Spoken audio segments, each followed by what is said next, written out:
Shalom, Yashala, Shalom. First and foremost, I want to give all praise, honor, and glory to the Most High Yahweh. I do so in the name of His only begotten Son, Yahweh Shai. Double honors to the apostles and the elders of Yasharallah. Call Haloyim Yahweh Bahashem Yahweh Shai Bahashem Harakak Wadash for blessing our elders with the spirit of truth so that we may know. Shout out to the Akim and the Akwaf that's keeping the faith in the works. Y'all keep at it. It's your brother Abai coming at you with more precepts. This is the book of Amos, chapter 8 and verse 11. It says, Behold, the days come, saith Yahweh power, that I will send a famine in the land, not a famine of bread nor a thirst for water, but of hearing the words of Yahweh. Right? So it's going to come a point in time to where this word that the Most High been giving out freely to basically everybody, right? Everybody has heard their judgment, whether it be Esau, Ammon, Moab, Ham, the Most High's people. You know what I'm saying? Everybody has heard their judgment. The Most High's people have heard what they need to do in order to get in good standings with Yahweh Bashem Yahweh Shai. But only a remnant has taken heed to that word. It's going to come a point in time to where you're not going to hear that, right? And all of the prophecies that's been basically pushed in your ear wherever you go, right, from the men of the Lord, you will be living it, and you will be wondering what you should do, and the only people that will have that answer will be that remnant, right, that have tried to know Yahweh by to the best of their abilities, right? So the devil has implemented a task force, right, to combat disinformation. Now, whoever deems the information as right, that's who they will be defending. And 9 times out of 10, matter of fact, 10 times out of 10, the thing was created so that the higher ups, whatever it is they say is, they want the world to believe that it is. And all information that goes contrary to that, right, will then be illegal. Right? And you best believe that the truth of the word will be in that category. Right? So with that being said, man, I'm gonna let this soundbite play and I'll be back. Former Democratic Congresswoman Tulsi Gabbard is with us. How do you feel? How do you feel about the Ministry of Truth?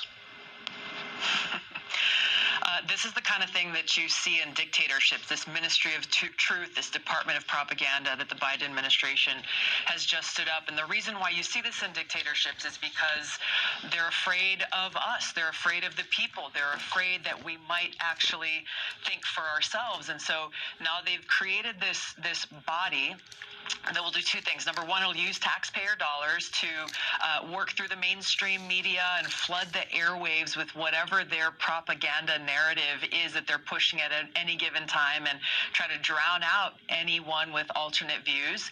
And number 2, they will silence dissenting voices through intimidation.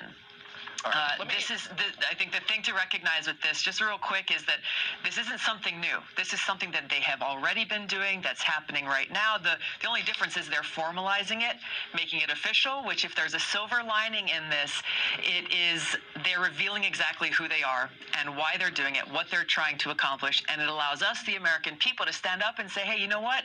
We're not going to let you get away with this crap. We will take a stand, we will reject it, and we will throw out of office those who are continuing to push and propagate this undemocratic anti-free speech mission.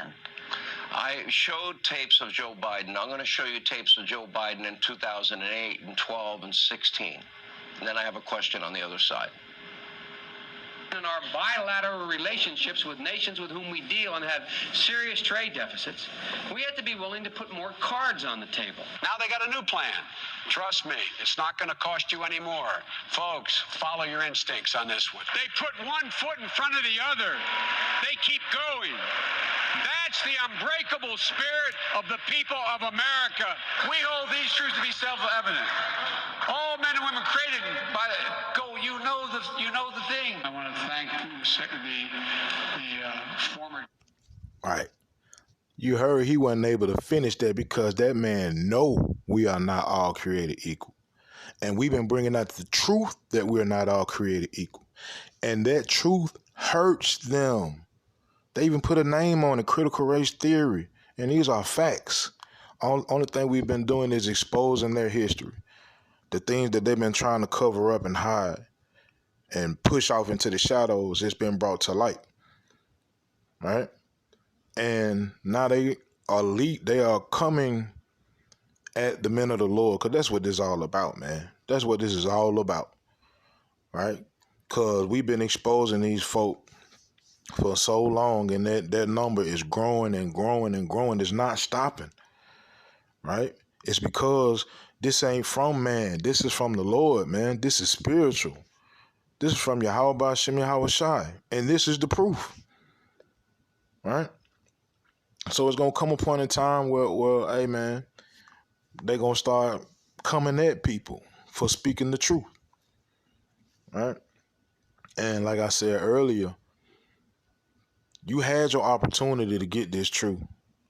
And the opportunity will not always be around, right? So let me see. Let me see what I want. This is the book of Isaiah, chapter 1 and verse 15. It says, "And when ye spread forth your hands, I will hide mine eyes from you. Yea, when ye make many prayers, I will not hear. Your hands are full of blood." Right? So when that time comes and you go to calling on the Lord, he's not going to hear you because you had opportunity to know him. Right? The Most High said, "I love them that love me, and those that seek me early shall find me," not when all hell break loose.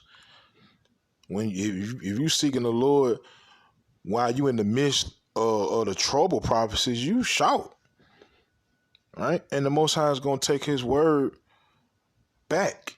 And it's only going to reside in the minds and the hearts and the spirits and souls of that remnant, right? The remnant of the Most High's people. So this is the book of Isaiah, chapter 55, and verse 6. It says, "Seek ye Yahweh while he may be found. Call ye upon him while he is near. Let the wicked forsake his way, and the unrighteous man his thoughts. And let him return unto Yahweh, and he will have mercy upon him, and to our power, for he will abundantly pardon." You got to get that now, right? And all that kiki, ha-ha, kiki, you know what I'm saying, that people have been basically ridiculing the men of the Lord with, you are going to get that back, all right? This is the book of Luke, chapter 6. In verse 25, it says, "Woe unto you that are full, for ye shall hunger. Woe unto you that laugh now, for ye shall mourn and weep." Right? It's funny now. Right? You hearing the men of the Lord say that, famine coming. You get the word now because you won't be able to get it later on. World War III coming, the mark of the beast coming, right? The RFID microchip coming. We telling you all of these things coming, and it's ha-ha, he now because you able to go to the club, or you able to go to the store and get a baller and a blunt. Right? You able to do the same niggerdom that you were doing before. But it's going to come a point in time to where it's going to cease. Right? And when that time come, all that laughter going to turn into tears. Look, this is the book of Proverbs, chapter 1. And verse 26. It says, "I also will laugh at your calamity. I will mock when your fear cometh." This is the word of the Lord, man. Right? This is the word of the Lord saying, when you are in your most fearful stage, when you are terrified by the things that are going on the earth, and you have nothing to protect you, your gun ain't doing you no good, right? Your bulletproof vest, your gang, whoever you're associated with and affiliated with, don't none of that matter. And we all know where our mindset goes when we get to that level. It goes straight to God. God, please get me out of this situation. God, please get me out. He's not going to hear you. He's going to laugh at you when that time comes. Because you laughed at his word when it was coming out freely. Right, man? These people are getting ready to righteously make moves, man. So, I'm going to end with this. And I end with this quite often because it's so relevant. This Romans chapter 13 and verse 11. And that knowing the time, that now it is high time to awake out of sleep. For now is our salvation nearer than we believed. The night is far spent, the day is at hand. Let us therefore cast off the works of darkness, and let us put on the armor of light. Let us walk honestly as in the day, not in rioting and drunkenness, not in chambering and wantonness, not in strife and envying, but put ye on Yahweh Ba'ashem Yahweh Shai, and make not provision for the flesh to fulfill the lust thereof. Get your mind right, man. Time almost out. Yahweh Ba'ashem Yahweh Shai Ratazah, this place is done. All right, so with that, man, Yahweh Ba'ashem Yahweh Shai Ratazah, these precepts in this video were edifying. Call Haloim Yahweh Ba'ashem Yahweh Shai Ba'ashem Harakha Kodash Shalom Yashala.